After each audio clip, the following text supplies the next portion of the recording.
right there, Latin 2. It's time to translate. The lesson begins. Page 109, chapter 38. Go translate it now.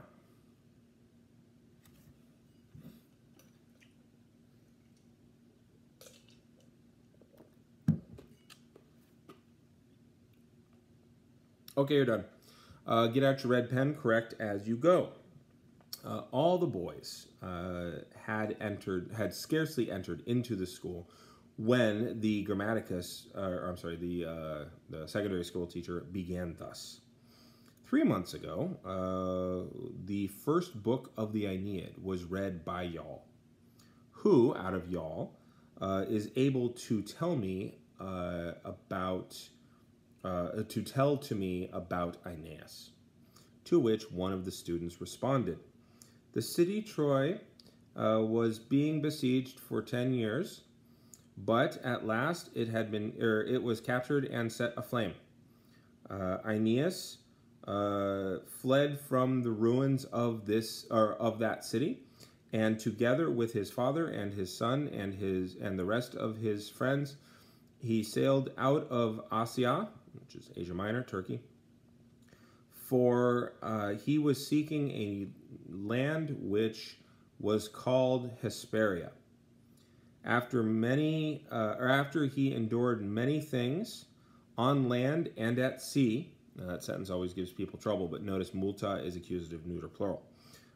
Terra and mari are both ablative singulars. After he suffered many things on land and at sea, or endured, even better, he scarcely came to Sicily. And when he set out from Sicily, a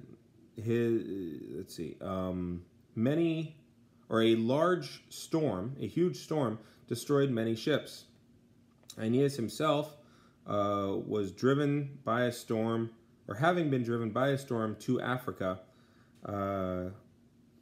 with only 7 ships, he arrived at a certain city where he was welcomed and invited to a feast graciously by Queen Dido. Then the secondary school teacher said, the story was told very well. But what happened in the banquet? To which another student, the queen was asking many things about the city Troy, about Trojan things, and about the dangers of the journey.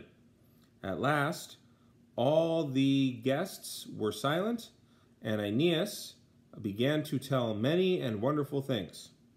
This response pleased the secondary school teacher greatly, who said, "Now, we ourselves will hear those things which were told by Aeneas. Now we will read some verses from the second book of the Aeneid. Come on, Marcus, recite those verses to me, or for me." Marcus, therefore, began to recite thus.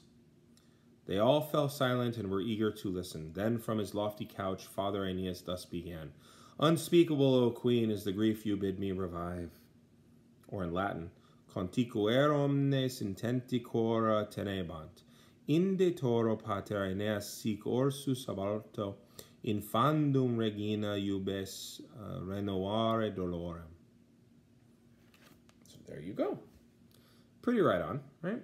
All right, so now that you've finished the translation, go ahead and go back and do A.